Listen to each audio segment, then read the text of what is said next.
The Joker is missing, and someone needs to go hunt him down. Welcome to the Comicstorian Full Story channel, where we take old and new full stories from Comicstorian and put them here to give you a better viewing experience. If you enjoy these stories, be sure to support the industry and go check them out at your local comic shop. At the beginning of DC's Infinite Frontier, the Joker was missing from Gotham, and a mysterious individual thinks that only one man can be hired to hunt him down. That's right, Jim Gordon. This is The Joker, issues 1 through 15 by James Tynion. I hope you enjoy. A long time ago in Chicago, a young Jim Gordon sits in a bar for his going away party. Though it felt more like a good riddance one, since he didn't have the greatest reputation on the force.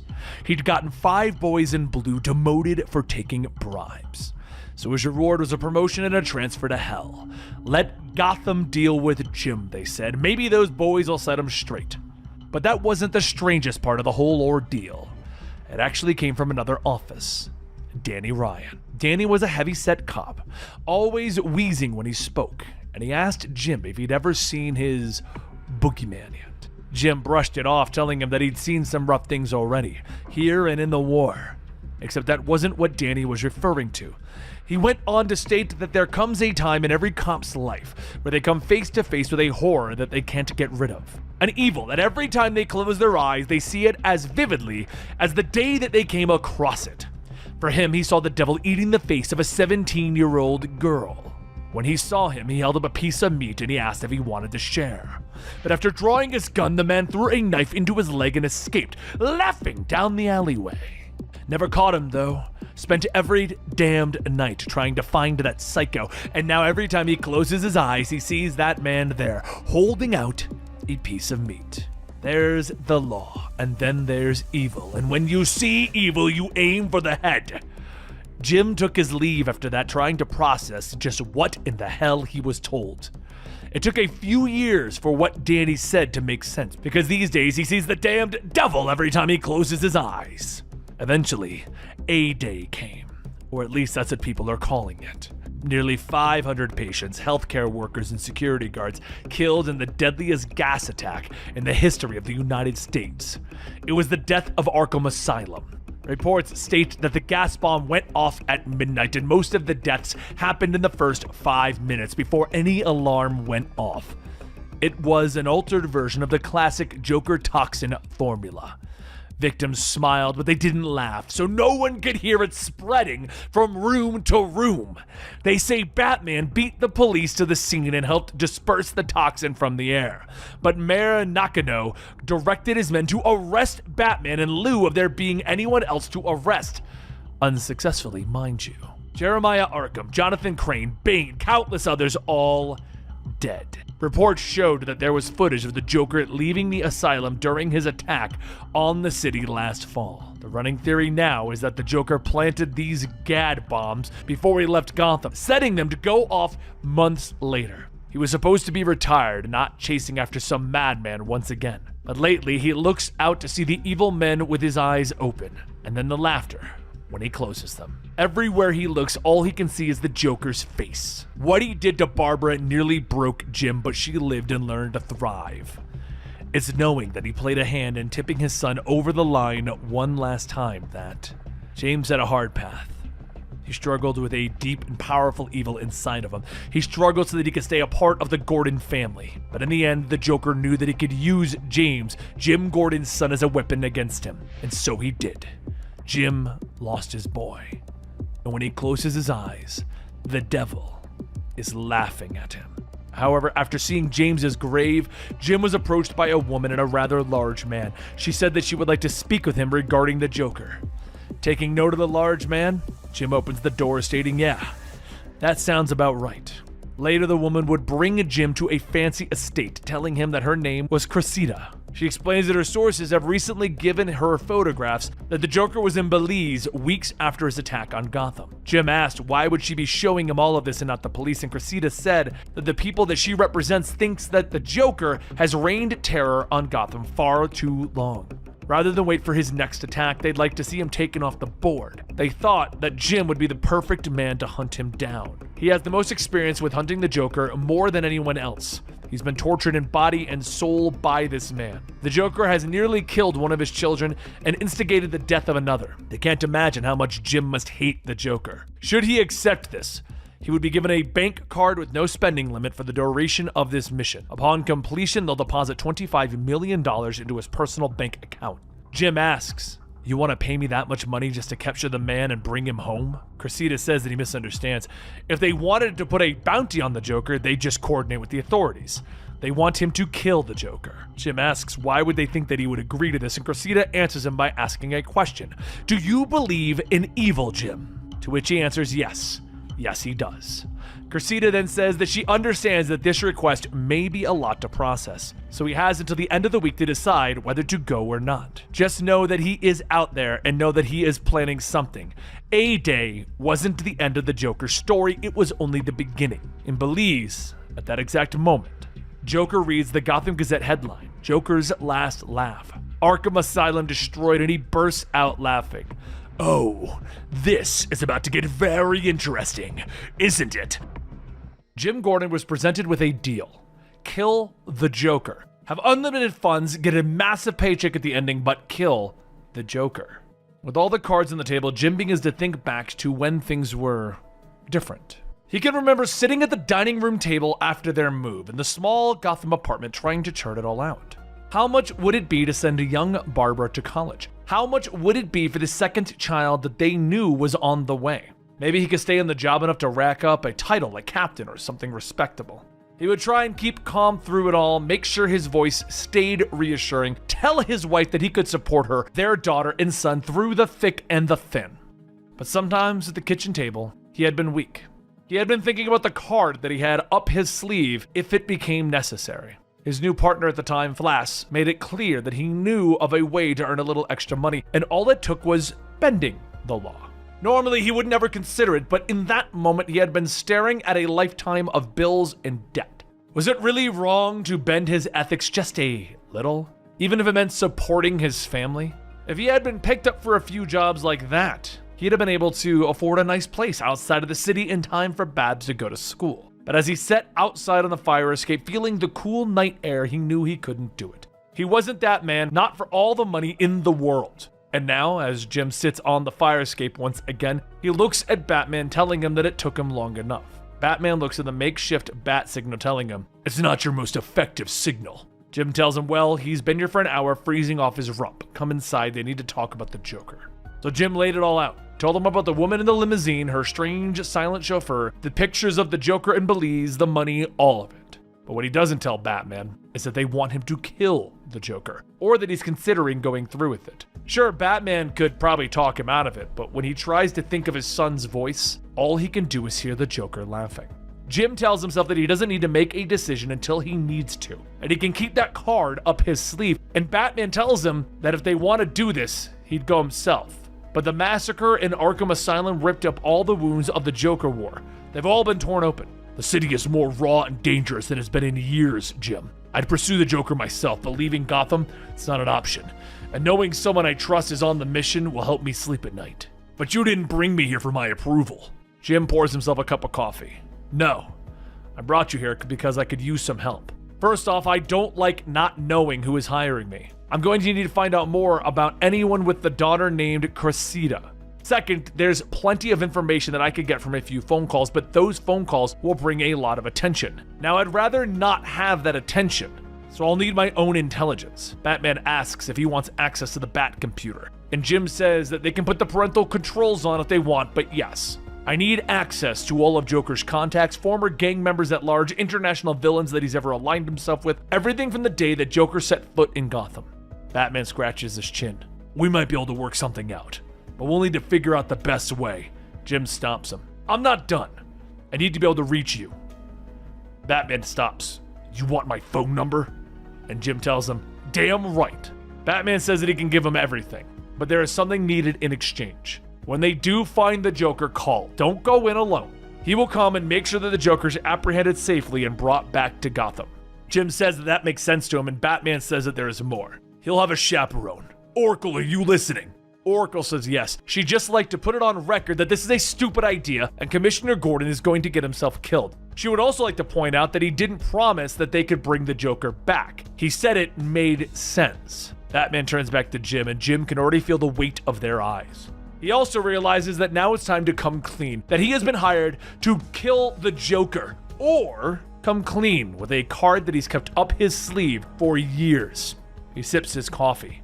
Are you sure you're not just worrying about your old man, Barbara? Everyone falls silent. Jim Gordon just confirmed that he knows that Batgirl/Oracle is Barbara Gordon. And Jim gives a little smile. He can hear the gears turning in Batman's mind, trying to guess how long he's known. In another minute, they'll be asking what else he knows. It's good.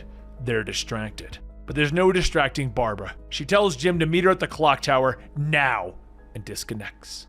But while Jim leaves to meet with his daughter, he thinks back to another encounter that he had back in the day. One night after going through the public functions, he met someone. An ex-CIA agent working in an advisor role to some senator who had been dragged along to some cultural event. After a couple of whiskeys, he'd lean in and asked if they'd ever wondered where all of the costumed baddies went when they slipped off the radar. Jim said of course he'd like to know, and the ex-CIA agent told him it's called the Network, a series of luxury getaway spots hidden around the world. It's not just the public set, the private players as well. The killers who spent the last century out of sight of anyone in costume. They retreated, priding themselves on their secrecy, and to prove their worth, they would occasionally host some of the most renowned villains in the world free of charge. The idea was that you could host the Joker for a few months while he's laying low. Then you can sell your client that not even Batman could find you there. The ex-CIA guy says that there was a rumor in the intelligence community that the Joker had been in about 15 of these retreats all around the world. He then leaned in closer, asking, "Do you know who's funding it all? Look all around. The call is coming from inside of the house." As a businessman with a burned face and armed security stands by the pool, Joker sips his drink. "Oh, pooh, Desmond. You're not here to spoil my fun, are you?" Desmond says that he's afraid so. While they permit killing on their property, killing one of the wealthiest neighbors is not allowed. These are not people who can easily disappear. He is terribly sorry, but they're going to have to ask him to leave the country immediately. And Joker thinks for a moment. No, I don't think so." The security points their guns and Desmond says, "Ask was a polite word. There are two options here. You get in the car and you're taken to a plane and you leave, or you will be killed and fed to the dogs." Joker goes out into the pool, laughing. "I love your imagination. Very scary. But I'm going to go with the third option. You seen the news, yes? If so, then you would know that there are some people on their way." Desmond asks who, and Joker says, "Oh, we're gonna keep that a secret for now. Can't spoil the big reveal, but needless to say, the attack on Arkham had rubbed a few people the wrong way. We both don't want a war coming here, so I just happened to move the target 13 miles southwest, creating a trail for my enemies to follow. We have the high ground here, so when anyone comes down the road, we'll kill them. Oh, and if you don't mind, send a maid to clean up. The corpses are starting to stink a bit. And send a tailor. Make sure that they have plenty of purple and green fabric. I'm very particular." Back in Gotham, Jim knocks on the door to the clock tower, and as Barbara opens it, he says that he brought her some hot chocolate from the diner on Avenue X. Barbara steps out, stating that they haven't been there since she was a teenager, and she's taking it. How much does he know? Jim says that they don't have to unpack all of that just yet. He knows his daughter. Doesn't matter what costume she's wearing or how digitally altered her voice is. Jim says that he knows that she was Batgirl, or was, and now she is the Oracle. As they sit on the bench, Barbara directly says that he said that he would hold Batgirl accountable for what happened to James. Jim sighs, stating that that wasn't fair of him to say. He was angry at himself for more than anything. Angry that he hadn't done more, and that he wasn't more open to his son getting better. He was lashing out because if he hadn't pushed James away, the Joker would have been able to play him. Barbara says that he isn't responsible for what happened to James, but Jim looks at his glasses and says that she can say that, but he can hear the Joker laughing at him every night, even now. That clown has taken so much from them, so damn much! Barbara asks why would he give the Joker an opportunity to take more than with what little they have left as a family. He doesn't even know who's hiring, and for God's sake, is it really about the money? She can help him. Hell, he could write a book about his relationship with Batman and he'd be set for life. Jim says that woman, Cressida, she didn't ask him to turn in the Joker. She asked him to kill the Joker. Barbara pauses. You didn't tell Batman that. And Jim tells her, no, and I'd prefer you not either. Barbara stops. You're considering it. And Jim tells her that he is not considering it. She says that years ago, the Joker shot and paralyzed her and then tried to torture him into insanity. And even after all of that, he told Batman to bring him in by the book. Jim stops her. Look, I don't relish the thought. I don't have that kind of cruelty in me, but I can't imagine losing you. You're still a target, and he'll have you in his sights as long as he is walking this earth. I'd be damned to hell 1,000 times to make sure that the Joker never got to you. Barbara tells him that she won't help him kill the Joker, and Jim says he'll make her a deal. He will only go through with it if he can convince her that it's the right thing. If not, he'll do it Batman's way.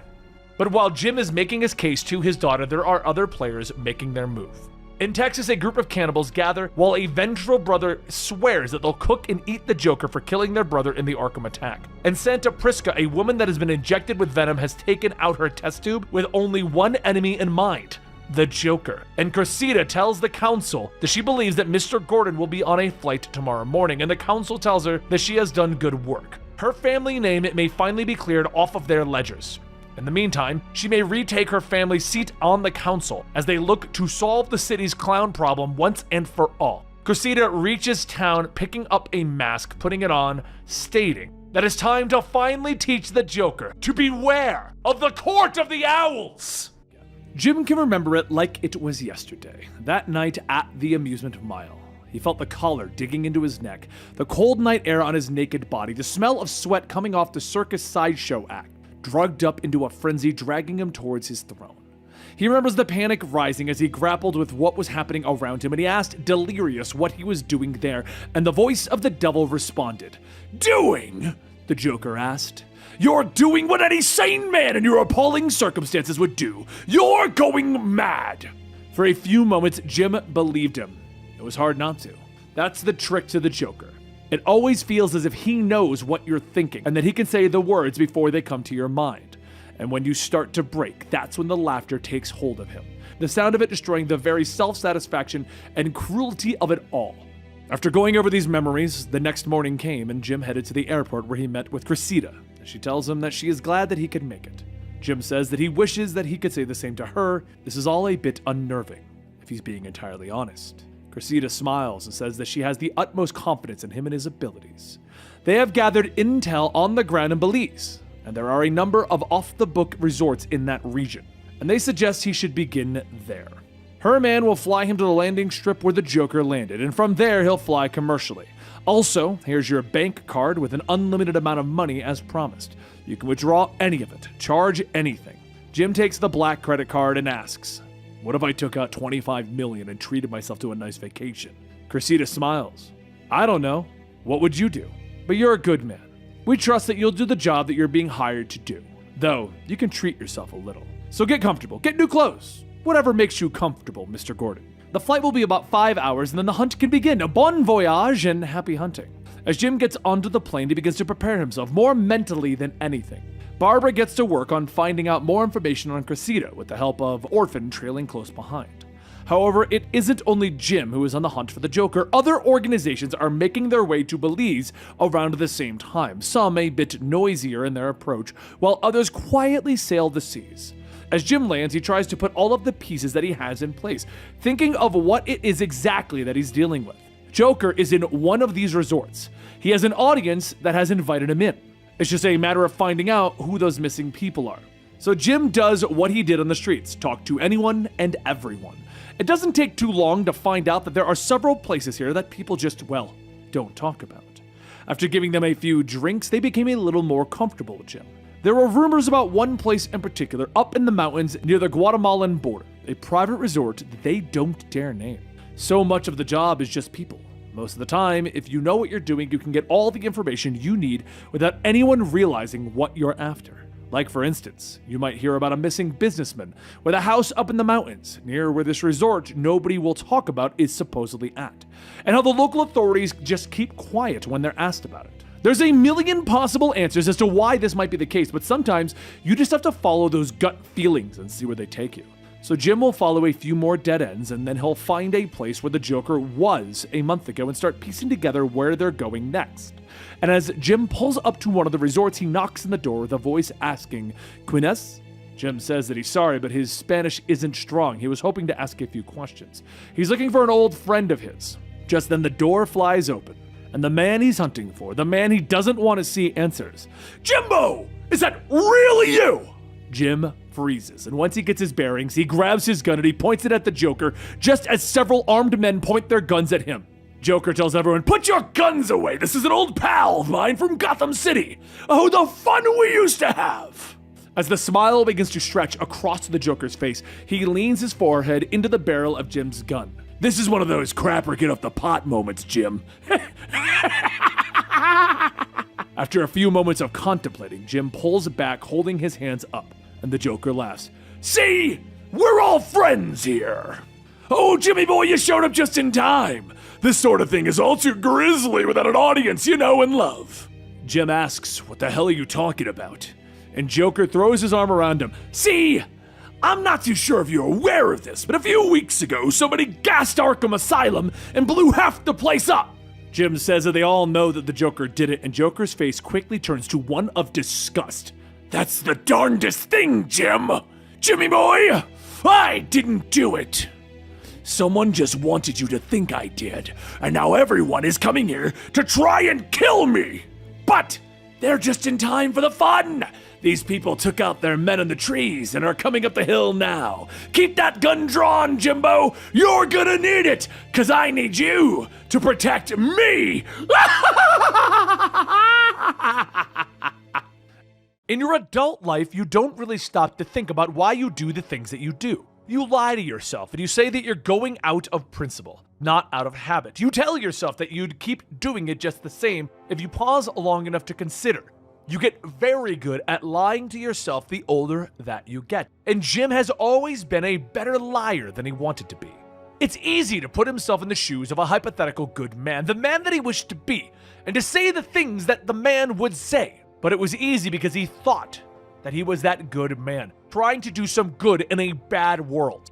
It was okay for him to lie to his wife, to pretend that he would be there for her, because he knew that he was saving lives, that he could bring his righteous zeal to the justice system. But that all changed the night that the Joker shot his daughter and tried to drive him insane. He'd look at himself in the mirror and he did not see a good man looking back anymore. He just saw a tired, broken, old fool who had pushed everyone who loved him away in a pursuit of something intangible, unachievable, something mad. But all of that goes away as a large woman wearing a Bane mask storms out of the Joker's hideout, and Jim watches as she jumps down to take the Joker down. But in that brief moment, Jim had to make a decision. Would the mercenaries care? Would Barbara ever find out that it was him who did it? He could claim the $25 million bounty on the Joker's head and be rid of that devil from the world. Just maybe, he would stop hearing the Joker's laughter when he closed his eyes. All he needed to do was pull the trigger, but he can't. It all feels wrong. He doesn't know the woman in the mask. He doesn't know who these armed guards are. He is seeing a whole world of evil that has never been more visible to him. And he knows that he can't just fall into it. He can't just join this group and kill the Joker. He should call Barbara. That way he can get to the bottom of all of this. But as Jim quickly begins to get up from his cover, one of the guards stops him, telling him that Mr. Desmond would like a word with him. Joker yells, "Ha ha ha ha! Hey, look at that she-bane! It's not a party without a party bus!" Two sophisticated people step out, and the man tells Vicky that it looks like they're just in time. Vicky takes out her knives, stating, "Good thing that we put the pedal to the metal, buddy." Buddy stabs one of the guards on his way out, telling her, "You're right. Look at all these fresh throats to slit." But as they get closer, Vicky says that the clown belongs to the Samson family. He's coming back to Texas to meet Pa. Buddy licks the blood from his knife. "Oh boy, is Pa plenty hungry for some fresh clown meat." The woman in the Bane mask tells them that the clown is coming back with her for the death of Bane. He is coming to Santa Prisca for an execution. But Joker struggles. All right. Well, I have a very important question. What's black and white and red all over? It's the nerve gas canisters that I spent the last few days planting around the grounds. I painted them that way, for the joke. As he presses a small button, the gas is released, engulfing everyone in a colorful haze, knocking them all out. Jim could hear the shoes hitting the floor as the Joker walked up to him. And as he looked up at the three faces of evil, Joker tells him, "Shh, go on, Jimmy boy. It's time for the sleep." Later that night, Joker takes out a pair of pliers and begins to sew Buddy's mouth shut with wires that he had sitting in a fire. When he looks over and smiles at Jim away. "We really need to talk, but don't worry, it's only the two of us." Joker starts wrapping the hot wire around Buddy's head. "Well, there's him too, but it looks like he can't hear a thing. He's not even struggling anymore, Jimmy boy. Poor Buddy Sampson. He really thought that he was something scary, like his Uncle Billy. Now there was a man who knew how to put fear of God into you. Should look him up sometime." Joker then grips the wire and pulls it, digging into Buddy's skin. "Don't worry, I'm just helping him. Gotta throw a bone to the younger generation, you know? Can't always rely on their good looks." Joker holds the pliers to the fire, asking Jim, "Why is it that you believe that despite all the things that I've done and all the people that I've murdered, that I will accept help from the shadows? Batman would have gone crazy if not for me. I ground Batman. Batman is a hypocrite, but he doesn't know it. He believes it. But Jim Gordon, you're a hypocrite, and you know it. You don't look at the world like Batsy. You don't look at it like a dumb kid. You're a grown man, and you see that the world is broken. You saw Batman as a way to get at the people that you couldn't get otherwise, because the world is broken. But that doesn't change anything. Not really. So, is there any part of you that believes that Batman would finish this job?" Joker rips the tape off of Jim's mouth, shouting at him, "Answer! Give me an answer, Jim!" Jim coughs. "It's not a war that can be won." Joker leans in. "Come on. Deep down, there's a little spark, right? There's a part of you that thinks that there is such a thing as good and evil. But you also know that fighting evil doesn't make you good. But you can't stop trying to be good. You just fight evil. Why?" Jim stares for a moment. "I don't know how to be good, but I do know how to fight evil." Joker laughs. "That's why I knew I could count on you. Now, on to the next order of business. Since you're now a private detective, there's a case that needs to be solved. Who pulled the attack on Arkham Asylum? Why does everyone think it's me?" Jim tells him, "You did it." And Joker bursts out again.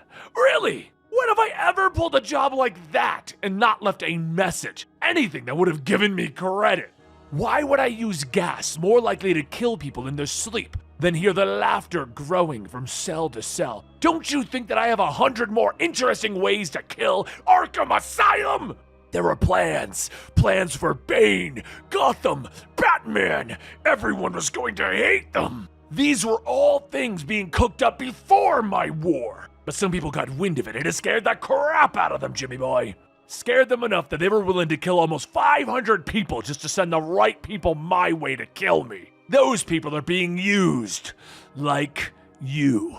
See, there are these rules in the world. Not laws, but rules. People who care about the rules don't care about the laws. The superheroes, they fit into the rules. And so do most people like me, who put on silly costumes and try to kill the superheroes. We're allowed to keep playing our games as long as we don't break the rules. But me, I don't like the rules very much. Never really been a color inside the lines kind of kid. Jim asks, "Why try to convince me that you didn't do something that everyone knows you did?" Joker tells him, "Because this is worse. I'm gonna show you how little everything that you have ever done in your life matters, and how little your notions of good and evil factor into this. And it's going to break you. So much more than stripping you naked in a broken amusement park. Anyways, there's so much more that needs to be done first before going back to Gotham. Maybe it's time to stop by somewhere in Europe. Glad to have this little chat and clear the air. Say hello to Barbara for me." As Joker leaves Jim to himself in the middle of the woods, Jim tries to break free of his restraints, but he falls over. Then the restraints are ripped apart and the woman with the Bane mask stares at him. Jim tells her that he's gone, and as she looks around, she looks back at him, telling him, "James Gordon of Gotham." Jim says yes. The woman says, "You need to go home. You're already drowning in darkness. Head back to the light while you still can." As Jim gets up, putting on his glasses, The woman turns and leaves without saying another word. And that right there was Joker 1 through 4. And I know it's a heck of a cliffhanger, but this is a long, ongoing story. And we're about to take a break from it to go to an older story, to tell one of the first times that Jim met up with the Joker and when he learned that the Joker is more than he seems. So we'll be back to the main story eventually, but let's go to Joker issue 5 and learn what Jim learned that day. Long ago, an old partner of Jim's back in Chicago told him that there would be two kinds of people. Those who end up in the right place at the right time, and those who end up in the wrong place at the wrong time. He never put much thought to it back then until he transferred to Gotham, but now he's a believer. He's worried that Gotham is just a city full of wrong places. And back when he was just a captain, he could have waited for backup, or he could have done something. A team already went in and didn't return, so should he have waited for backup? Sure, but he didn't. He had good men inside, and God knows what could have happened to them. His quick thinking led him to stopping a thug from killing a pair of blues, but that wasn't what was on his mind. The Joker was still swimming through his head, and when Dent told him that the judge agreed to Joker's insanity defense and to not going to trial, well, that didn't sit well. The Joker was going to be sent to Arkham, the loony bin. The Joker was just going to walk out the front door. So the next day, Jim and his wife Barbara went to their marriage counselor. But Jim was too distracted. How could they let the Joker go like that? He has to see for himself what this place is like. So he left Barbara at that meeting so that he could find out what kind of place Arkham was. One of the nurses there, Frank, explains that they have an all-secure and state-of-the-art facility. However, in this one particular wing, there is only one resident, Billy Sampson. He killed and ate. The facility's director, Jeremiah Arkham, stopped Frank, stating that there is no need to go into detail with their guest, and Jim says that he is quite set up here. And Jeremiah says, "Isn't it just lovely? The building has been at his family for generations, and it sits on 22 acres and..." But Jim interrupts him, telling him, "I was less concerned with the grass and more concerned with your security. There's a man in here calling himself the Joker. He should be the one in this wing, not some drugged-up Billy Sampson." Jeremiah tells him that he would consider that when this facility was constructed, they were heavily funded by a generous donation by Billy's brother Sawyer Sampson. And that was all on the condition that Billy's home be here until such time that he is cured or deceased. They can't move him without his brother's consent. Jim says that that is fine. He'll ask Sawyer himself. And so that day, Jim did. He had a conversation with Sawyer and explained why they need to have the Joker in that room and they need to move Billy out. Sawyer told him that he paid a fortune to build that area of Arkham just for his brother. All the luxury and security that the boy deserves. He doesn't know why them having some Joker that they can't handle would make him love his brother any less. But Jim couldn't let it go. So he waited until he was relieved and he could go home. All was quiet when a call came in, but the signal was so weak Jim couldn't understand it. It sounded like he wasn't going to get a replacement. Something about not babysitting the Joker and to drop it. However, before anything could be settled, the patients began to run out of the building in a panic, and Jim ran in asking, "Where is he?" Frank tells him that he doesn't know what's going on. The patients have never acted like this before, and Jim shakes him, demanding to know where. Frank points in the direction of the cafeteria, yelling, "There." As Jim hurries in, the Joker looks up from his pie. "This is such a lovely surprise. Didn't know that you were mentally unwell." Jim grabs him, telling him that he's going back to his cell, and the Joker asks, "Can I finish my pie? I'm so quite hungry." Jim tells him no, and the Joker says, "It's almost like you missed me. Like you couldn't stop thinking about me, Jim." Jim scowls, pushing the Joker, telling him to get moving, and the Joker asks, "Oh, did I touch a nerve?" As the door to the cell is slammed shut, Jim can hear the laughter, and the Joker looks out from the food slot, telling him, "I'm really in your head, aren't I? Do you want to know why?" Jim walks up to the storage, pulling out a chair, and sits in front of the cell, and the Joker asks, "Are you there? Do you want to know why?" Jim tells him to be quiet, but the Joker continues, "You've dedicated your life to stopping crime. You see how it works. Good, normal people pushed and pulled, twisted and broken by a cruel system. Folks like you. but desperate. You ask yourself, what would I do if my children were going hungry? Would I steal, rob, push dope? Would I kill? You wouldn't kill because you're a good man after all. But you understand it. You can see a piece of yourself in those people, and you want to use it to fight back. And when you look at me, you don't see that piece.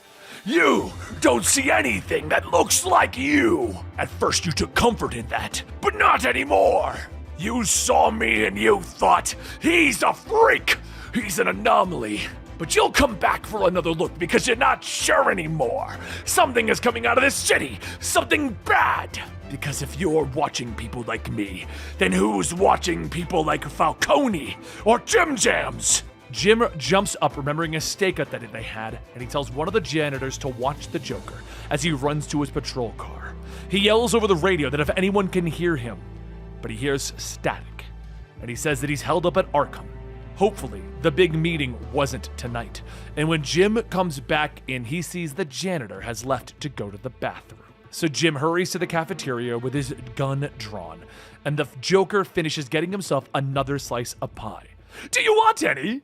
Jim returned the Joker back to his cell and sat there with his gun out, lighting cigarette after cigarette until the morning came. But it paid off. Jeremiah said that Sawyer would fund another wing of the hospital for more security. And it seems like his chat did wonders. They're even moving the Joker into the room that Billy is currently in, and Billy will be moved. The only request is for him to leave. So Jim goes back to the city. He hears a call requesting an additional unit. There was a shooting, and as he arrives, he learned that the meeting was last night. That while he was watching the Joker, his team went in and they were ambushed. Dent runs out asking him, "Where the hell were you, Jim?" Jim tells him, I didn't hear the radio. I was up at Arkham, and the Joker? He's done. We got him, Jim. Falcone's men were waiting for us, and we walked right in, and you were supposed to be there. Those officers were shot because of you. They were slaughtered because you couldn't let the Joker thing go. You weren't where we needed you, Jim. Jim goes back, telling Harvey that he was a good man, that he can't blame him for what he said. But he's wrong, and the Joker is right. He didn't understand it yet, but something awful is growing in Gotham, and if they want to stand any chance against it, he is exactly where he was needed last night. With leads on where the Joker went slowly drying up, Jim Gordon finds himself in Paris, the city of love. He watches a mime perform, thinking that he and his first wife would go on dates here. Not the real one, but a fancy downtown spot in Chicago. The night he proposed, he promised a honeymoon to the real Paris, and they started to imagine the trip together. But as the day grew closer, a rash of homicides broke out in Chicago's Gold Coast, all pointing to a wealthy teen. Problem was, Gordon didn't have the evidence to put that kid away, and all the other officers were drooling at the chance of closing the case with him out of town.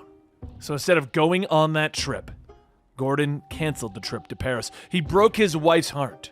But the situation got worse. He didn't cancel, so they were charged anyway. He couldn't reschedule. And then she became pregnant with young Barbara, and they stopped talking about Paris. Now it's been a week since the Joker left him tied to a chair in Belize after claiming that he was innocent of the murders at A-Day. Barbara tracked him to France, but that's when things got cold. He couldn't figure out where to go, so his daughter convinced him to use that unlimited black credit card and get something a little bit more comfortable. Get one of the nicest rooms in the city. So after a meal and a shower, he calls her up to go over the next move, seeing as this was a dead end. She goes on explaining that she found out some information about something weird happening at Santa Prisca. She has no intelligence about them having the ability to create a new Bane. So Jim brings up other options, other locations, other trails that Barbara could have checked. But she can't find any information on it. She realizes that there's something big going on, something that is invisible to the entire Bat family in Gotham. As for this Cressida, the one who hired Jim, well, she's living the most boring version of a lavish life ever imagined. She goes on asking him if he has access to the private jet or anything in general. Jim says that he could use it, that he would need to find a destination, so Barbara asks him if he remembers a picture that she drew for him, the one that was on the fridge.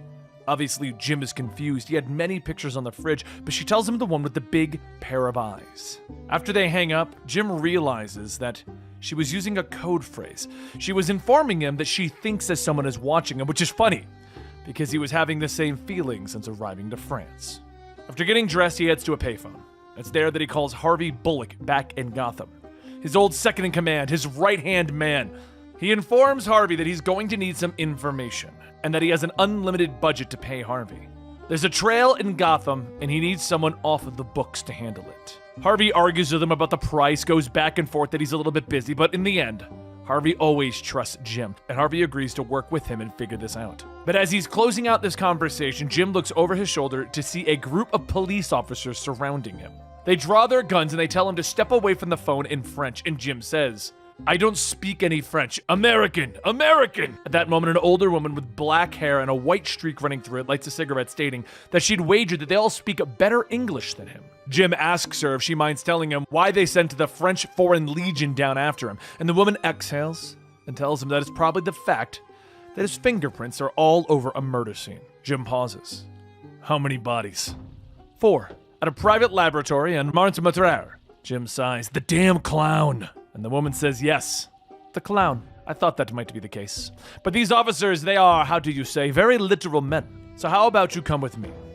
Jim begins to walk to the car parked beside them, stating that it sounds about right. And the woman tells him not to worry, relax. Interpol will take very good care of him. And up watching all of this is the Joker, smiling that twisted Joker grin. Meanwhile, over in Santa Prisca, a man shows Panadoro to a woman telling her that they wanted to provide the world with the Bane experience.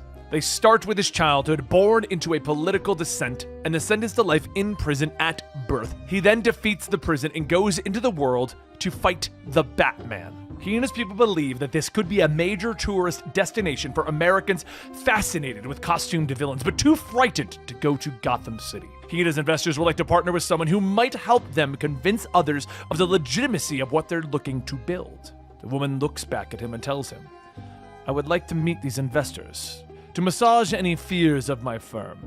Just then, the woman's cell phone rings, and she answers with a man asking, "How do you have a phone? We searched you."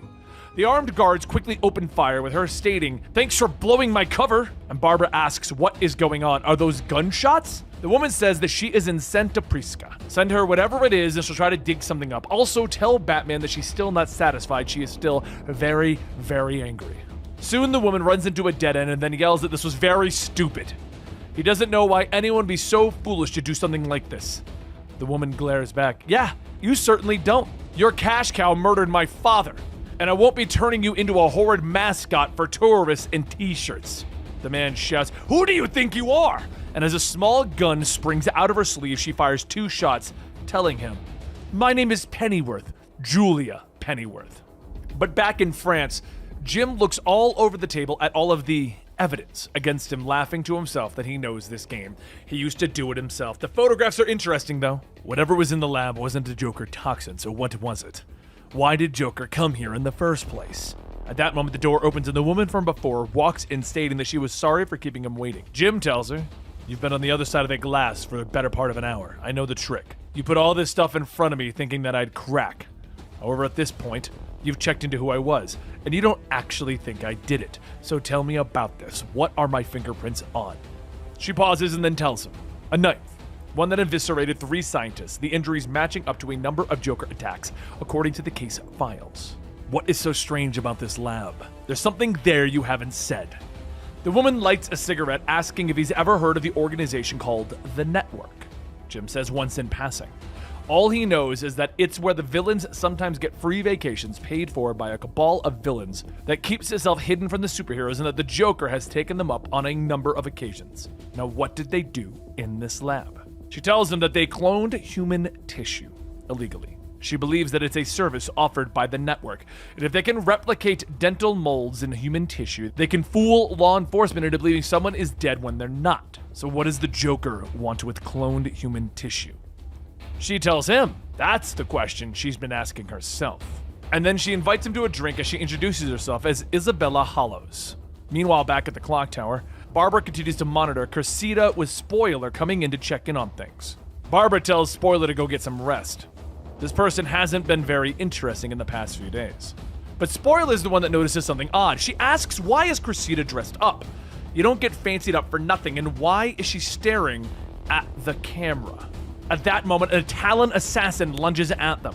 Barbara runs for her costume, but the assassin destroyed most of her gear. She throws a batarang into his neck, and as he leans back forward, he tells them, "Beware the court of thee!" He leaps at them again, but before he could finish, Cassandra jumps down, hitting him. "No, beware of us!" The assassin jumps at them again, and Cassandra defends, countering his attacks, hitting him with every opening that she gets. Eventually, he stumbles, going out the window. Barbara says that was weird. He felt pain, didn't he? Cassandra, you can read body language. He did, didn't he? She informs him that he did, and Barbara says that that's even more interesting because Talons shouldn't feel any pain. There's something strange about all of this. Looking back at the monitors, though, they all realize that Cressida has flown the coop. This was all a distraction. Back over in Paris, Jim is sitting at a bar with the detective, Isabella. They begin to go over how Jim acts like Gotham is special, that there's great evil and villains over there. Jim informs her that with all the costumed vigilantes, of course it's different, but she tells them just because they don't wear costumes doesn't mean they don't have problems elsewhere. But as they begin to work out how they could be working together, the female Bane is towering over Isabella. It all happens so fast. Detective Isabella hardly had enough time to pull out her gun before this female-looking Bane, Vengeance, grabbed her hand, crushing it, letting the cracking sound ring out. Jim attempted to stop her, but she shrugged him off, with Vengeance pulling at Isabella's arm until there was a bloody splitch as her arm was torn off of her body. As Vengeance looks back, covered in blood, she tells Jim, "I told you to go home. That is no longer an option." Later, Jim wakes up in the back of a car bound by tape, and he begins to hear shouting. He sits up to see the French police surrounding them and Vengeance standing there, until she turns back, ripping the car door off of the hinges and charges in. Using the door as a shield as well as a weapon, she bashes into the officer, taking his gun, using it to dispatch the other officers on the ground. When clear, she turns back, taking the metal door, throwing it into the air, hitting the propellers of the helicopter that's following her and sending it to the ground. With a fiery blaze behind her, Vengeance walks forward, grabbing Jim, continuing onto their destination. She tosses him onto the boat and begins to drive away when Jim finally manages to remove the tape from his mouth, asking if Isabella is alive. "What did you do? Interpol wasn't even on to you. What do you even want?" She looks at him. "I am Vengeance." And Jim asks, who does she work for? Whose vengeance is she?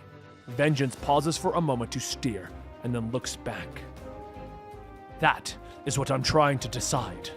I visited a laboratory in Paris looking for the Joker, but the soldiers with me, they seemed to have their own mission to destroy everything. There was a part of the lab that the authorities didn't get to, and inside of it was something strange.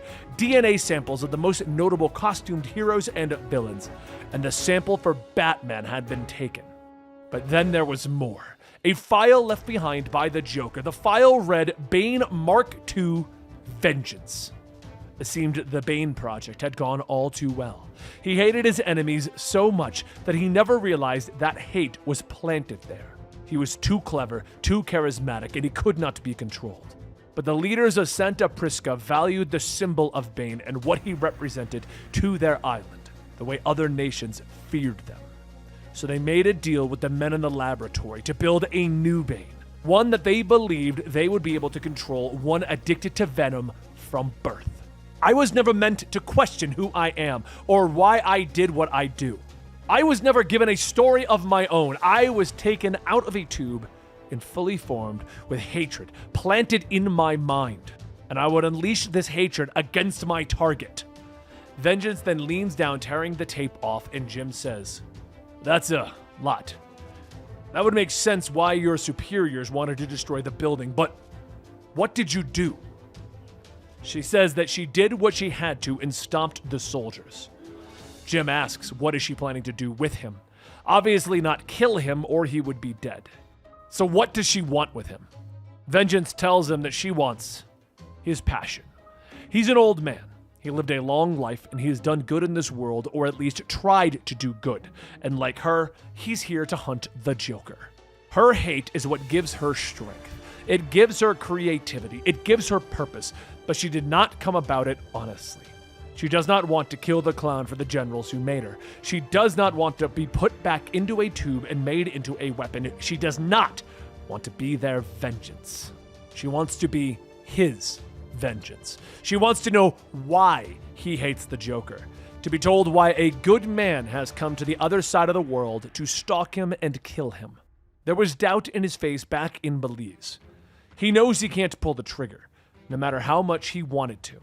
So she will kill the Joker for him, and she will be free to determine her own path. Jim says that they don't even know where the Joker is, which is what he was trying to get out of Interpol before Vengeance interrupted. Vengeance tells him that she knows where he is. The chief scientist who made her. He had a private estate on the island of Majorcor, a private laboratory.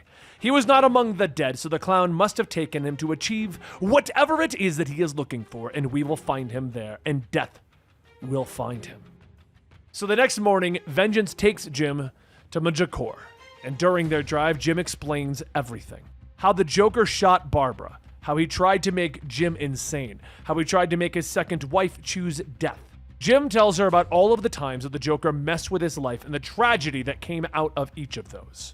Jim watches as the anger builds up in Vengeance, and he thinks to himself that he is currently loading a gun with a trigger that he doesn't have to pull. He should be calling Barbara and telling them, but that would also mean saving the Joker's life. So he's gonna sit here, sinking deeper and deeper into darkness, knowing with more and more uncertainty that he may never see the light again. As the two pull up, they already see the massacre and the smell of blood filling the air. Vengeance grabs one of the dead guard's guns and hands it to Jim, and then begins to walk into the manor. It is more of the same. Bodies scattered everywhere, and sitting in the dining room is the Joker and a man. "Jimbo, you made it!" Vengeance screams as she begins to sprint towards the Joker, and the man says, "Orchard, hammer, obsidian." Vengeance suddenly stops, falling over. "That's going to give us 5 minutes or less, and it will not work again. Also, I should note, Joker has rigged my entire house to explode." "I thought that it would liven up the place!" "I too have a bomb, one that will be able to kill the clown should I go through with my plot. So this is the time that you should leave, Mr. Gordon. The conversation that we are having does not concern you, your friends in Gotham City, or your new friend in Interpol." But rather than leaving, Jim sits down. "Are you a member of the network?" "My name is Dr. Frederick Baum, and I am a member of the network, though to call it that is just a silly fantasy of the police and intelligence agencies. We are independent players who work together to avoid the attention of the authorities and the costumed heroes and villains of the world. Perhaps I should show you the laboratory and answer some of the clown's questions." So Baum leads Jim and the Joker down to the laboratory, stating that their goal was to grow body doubles for members of the criminal underworld. If a man was sent to prison for life, he could create a functional duplicate, then pay off some of the guards, swap the bodies, and their client would be given a new face and identity and be sent back into the world. There was also another use for his work that he didn't expect, though it was quite interesting. There are a number of powerful individuals in the world who have grown quite fond of the taste of human meat. There are even some secret menus at a few high-end Michelin star restaurants in the world, supplied by his laboratory. Jim raises his gun. "Why are you telling me all of this?" Baum laughs. "I will never see any consequence for my actions. The network will never allow me to come to light. So I can afford to not be shy." Joker bursts out laughing. "This guy! He's talking around the whole reason why I'm here! I don't like being made a joke of!" Baum continues to the next part of the lab. "The chemicals that stained the Joker's skin damaged his genetic material. It means that creating any kind of double of him is a fool's errand. There were attempts, but they are gruesome." Jim looks over at a row of chambers with all of the genetic attempts at recreating the Joker. All of them deformed or disfigured. God help me. He snaps out of it, lifting his gun, shouting, "You are trying to make more Jokers?" "I was thinking of creating an improv team, do a traveling show, maybe even start a podcast. Who am I kidding? That's all a joke. I didn't do this. I didn't want this. They did." Jim looks back at Baum. "Why would you do this?" "Because I was paid a significant amount of money to do it." "Who would want another one of the Joker?" But as Baum begins to taunt him, a knife is thrown across the room, finding its mark in his throat. He falls to the ground, and a woman steps out. Uncle Sawyer's always said the lab meat tasted a bit off. You can't taste the fear of death in it. Or maybe we're just too old-fashioned here down in Texas. Joker begins to slink into the shadows, but he's quickly grabbed as a woman says, Buddy here would sure love to dig his fingers into that throat. But lucky for him, we respect our elders, and Uncle Sawyer wants to slow cook you. She injects the Joker with something to knock him out, and then Buddy groans, pointing at Jim.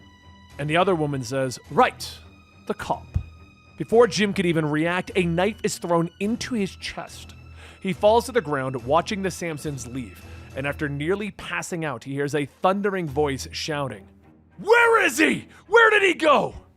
Jim mutters out to Vengeance, Texas. She sets Jim back down, telling him, I am sorry. I had hoped this would go differently, but you can die knowing. You will have your vengeance. He begins to cough as he's left alone, reaching into his pockets. He pulls out the phone that Barbara gave him, and he struggles to dial her. Barbara answers, Hey, I'm glad you called.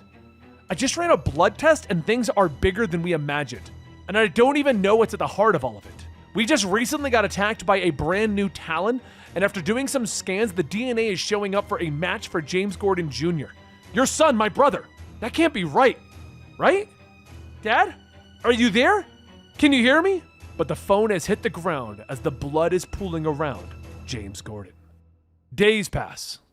Jim Gordon is laying in his bed after his brush with death, everything beginning to play back in his mind even as he tries to block it out.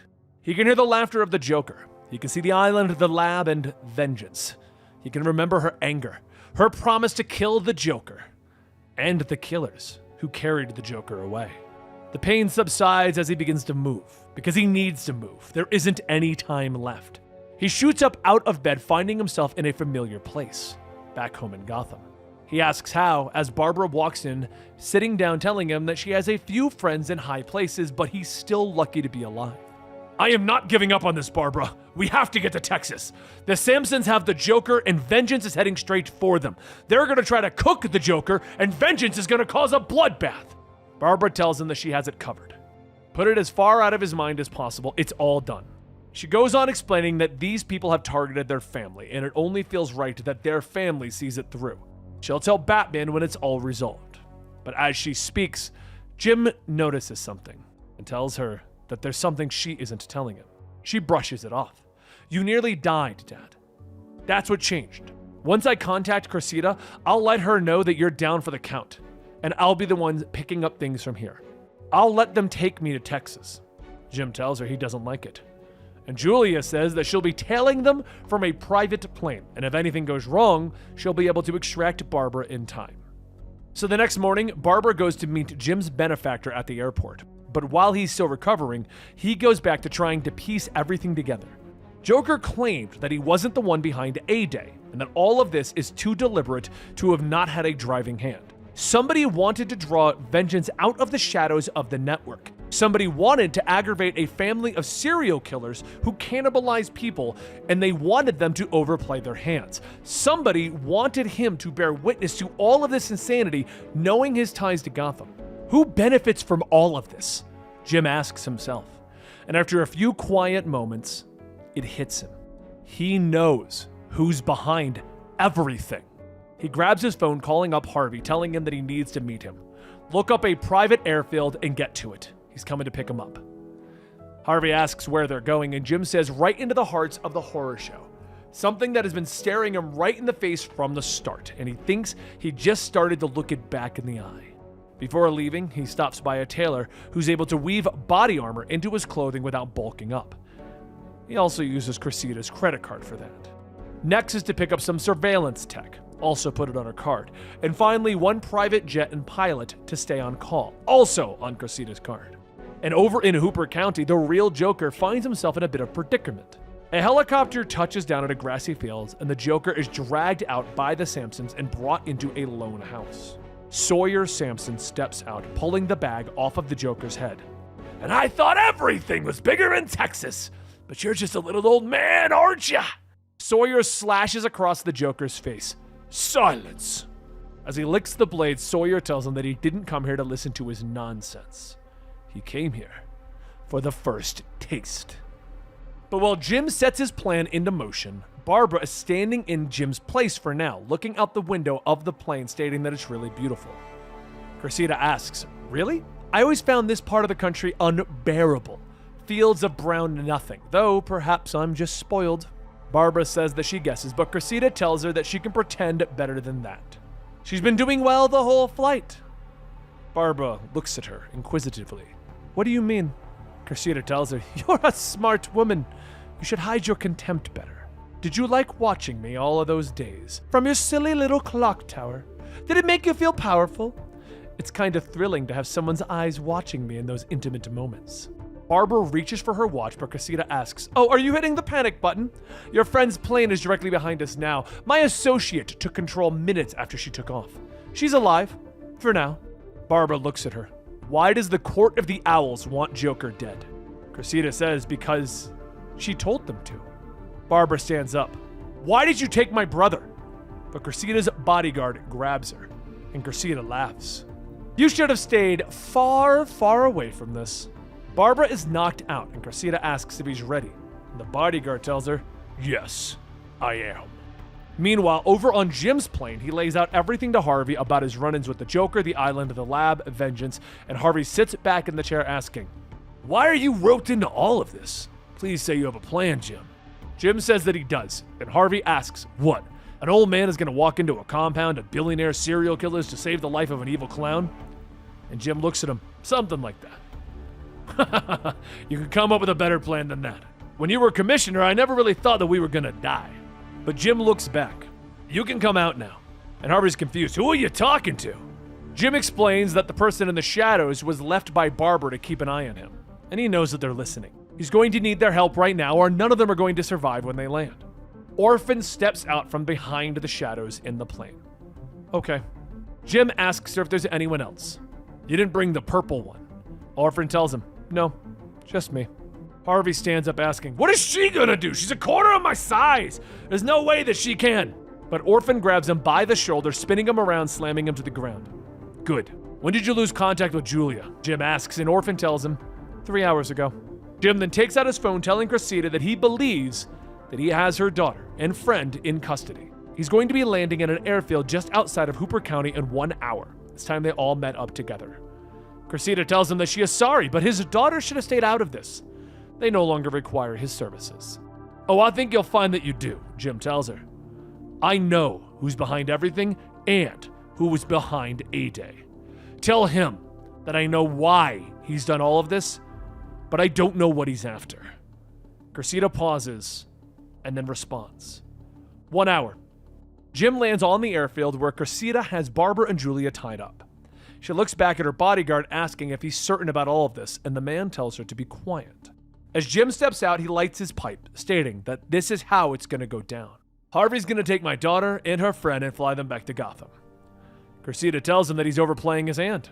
But Jim takes a puff of his pipe and points out, "The endgame that he wants is only going to come about if I know that my daughter is safe. If she's not, I'm willing to burn everything to the ground. Are you prepared to accept that?" Cressida begins to speak, but the bodyguard whispers something into her ear, and she turns angry. "Very well. My Talon will accompany them on the flight home to ensure they don't get involved." Harvey steps out of the plane, asking if he's sure about this, and Jim assures him. As the plane takes off, everyone sits around as Orphan sneaks out of the shadows, taking the Talon out. Back on the runway, Cressida says that he has what he wanted. The game board is cleared. Jim looks past her, stating that he will address him directly now. "I never did believe that you were actually dead. And even with Vengeance running around, it only just hit me when I took a step back and I looked at all of the pieces. This was never a Joker plan. This was a Bane plan." Bane, who's been posing as the bodyguard, pulls away the scarf covering his face and pulls down his mask. "Very good, Commissioner Gordon. Then I trust you understand what's going to happen next." Meanwhile, over in Hooper County, the Samson's chef, Cookie, sits at the grinding wheel, sharpening his knife as dozens of bodies are around him. But in the cage in the back, Joker looks up, watching, with a gag in his mouth. There's a level of wealth that most people never attain. The level where things are just better. Your clothes will fit better, the fabric feels nicer, you'll be able to chisel away every physical imperfection one by one. You understand all of that, but that's not what gives way to the allure. There's something obscene about true wealth. You see it when you walk past the sort of restaurant where everyone is wearing clothing that costs more than you make in a year. And yet there are some people who reach that unattainable level of wealth who just hunger for more. As the Sampson family dine on the finer things in life, Uncle Sawyer taps his glass, stating that he has a few words he'd like to say. Their wealth and connections have bought them many incredible things. Most of them are too young to remember the days before they had the freedom to hunt and eat the way their family is compelled to eat and hunt. But the eldest of them remember that their kingdom was built on sacrifice, a deal with the devil himself. His brother, Billy the Brute, spent a lifetime behind bars so that they can thrive and live. But some damned clown decided to tear it all down for kicks. And the bastards that we have been paying off have not done anything about it. So now the Sampson family isn't going to play ball anymore. We're going back to the old ways, getting our hands dirty. Tonight, clown is on the menu. The Sampsons all cheer in unison, and outside, Cookie mans the grill with the Joker poking his head out of his cage, telling them, I really hope you know how to season a clown. Maybe a little Old Bay is in order. Do you think I might turn red shiny like a crab? Cookie shovels more burning coals on and tosses it back at the Joker, who laughs. Damn, I should have just pissed off some Maryland cannibals instead. At that moment, there's a loud explosion. And a few minutes later, back inside, one of the guards whispers to Sawyer that a masked woman appears to have set some of the oil wells on fire. Guards were sent to engage, but none of them are responding. Sawyer grits his teeth, stating that the damned costume idiots are ruining our fun. Listen up. Looks like we have dinner and a show.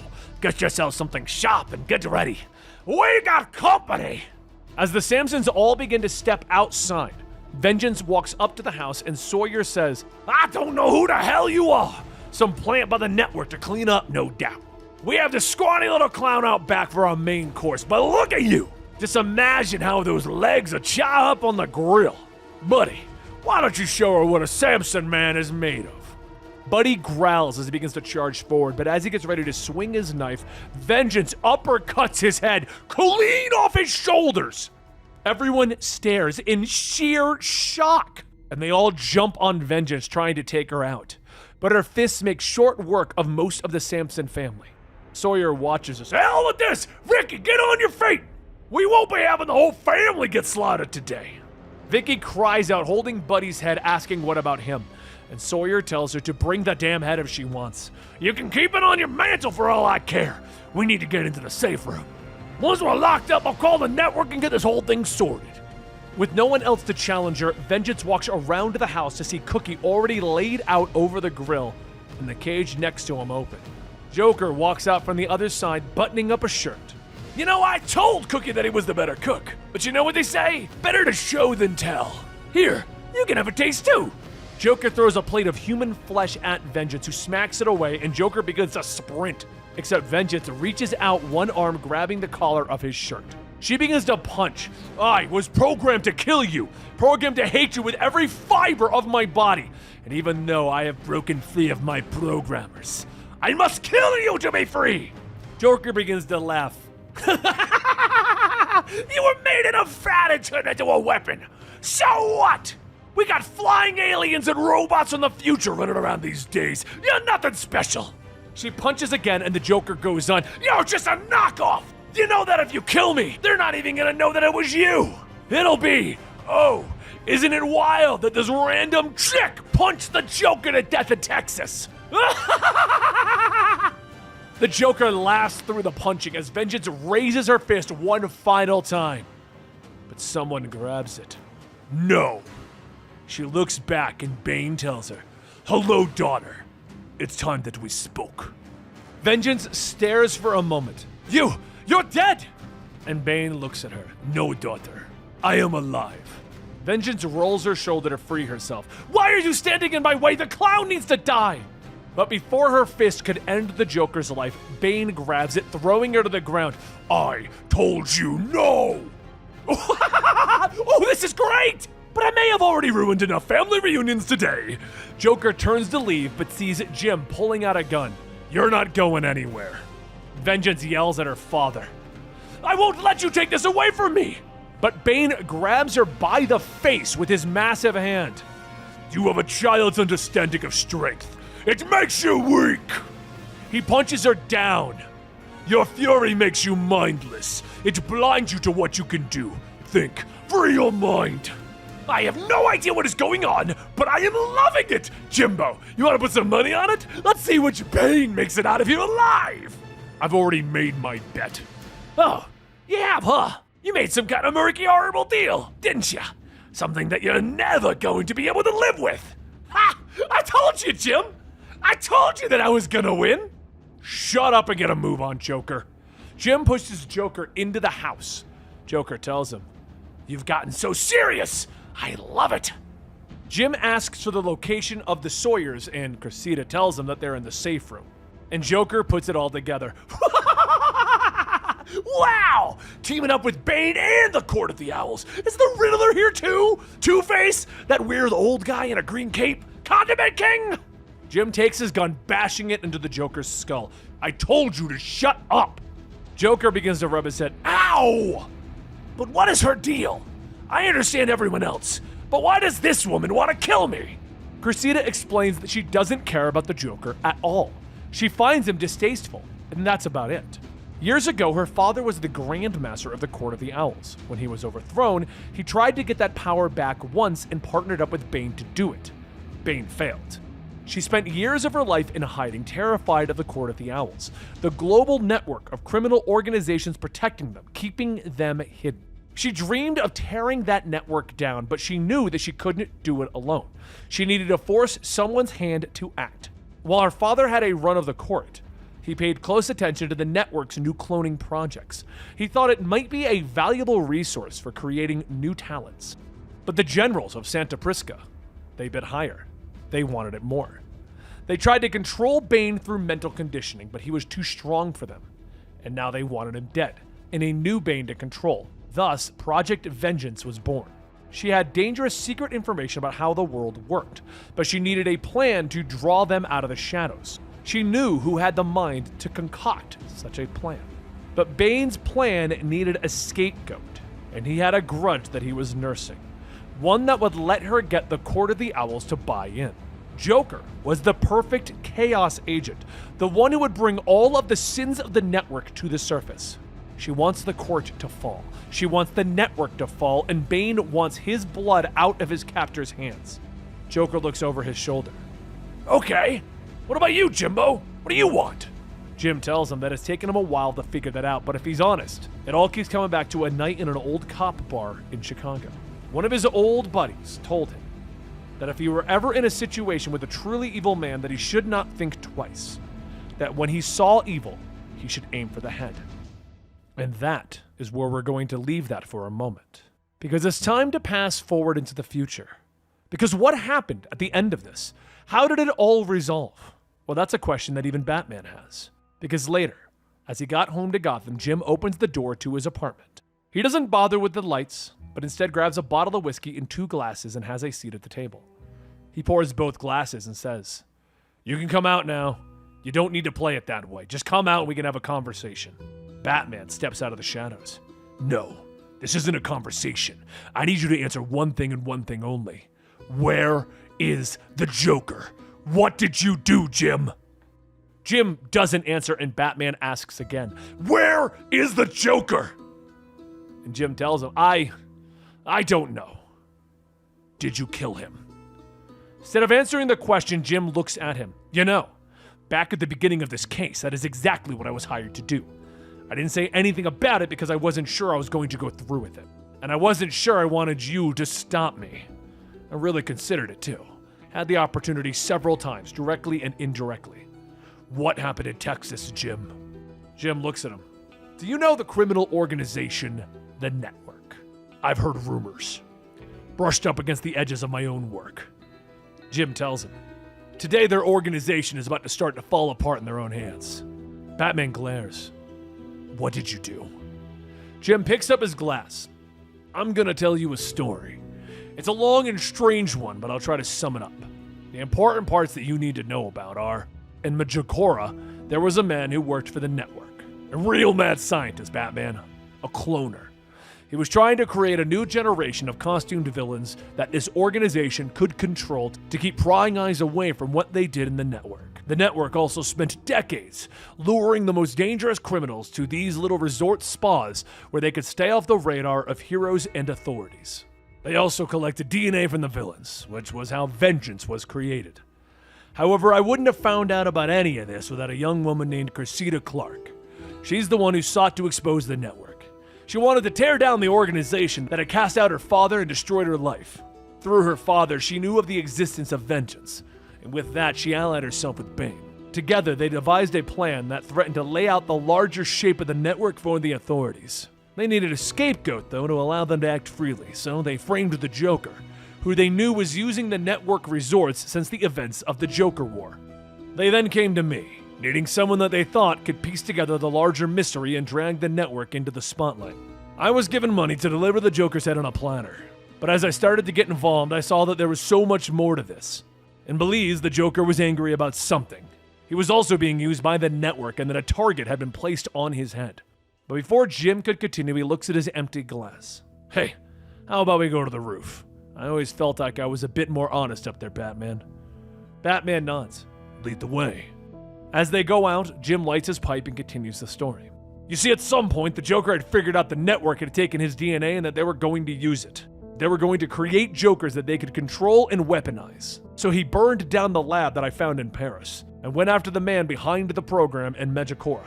He was going to bring the whole system down. Everything was going according to plan until the Sampsons arrived, a cannibalistic family that was rich and living in Texas. They weren't a part of the plan. Suddenly, Babs was caught in the middle of this whole thing. What she found was another piece of the puzzle. There was a Talon that had been chasing them, and that person... Anyway, back in Texas, Cressida managed to crack the code to the safe room, but no sooner than she did, vengeance came to try to get the Joker after fighting with Bane.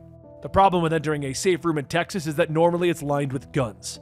Guns the Joker seemed to have gotten a hold of. Vengeance tried to get in, but there was some muffled talking and the pounding on the vault door eventually stopped. I think Bane had a hand in getting her out of there. After tying up Sawyer and Vicky, Joker pointed his gun stating that he had to kill somebody. But who? Now the Sampsons had already lost everything.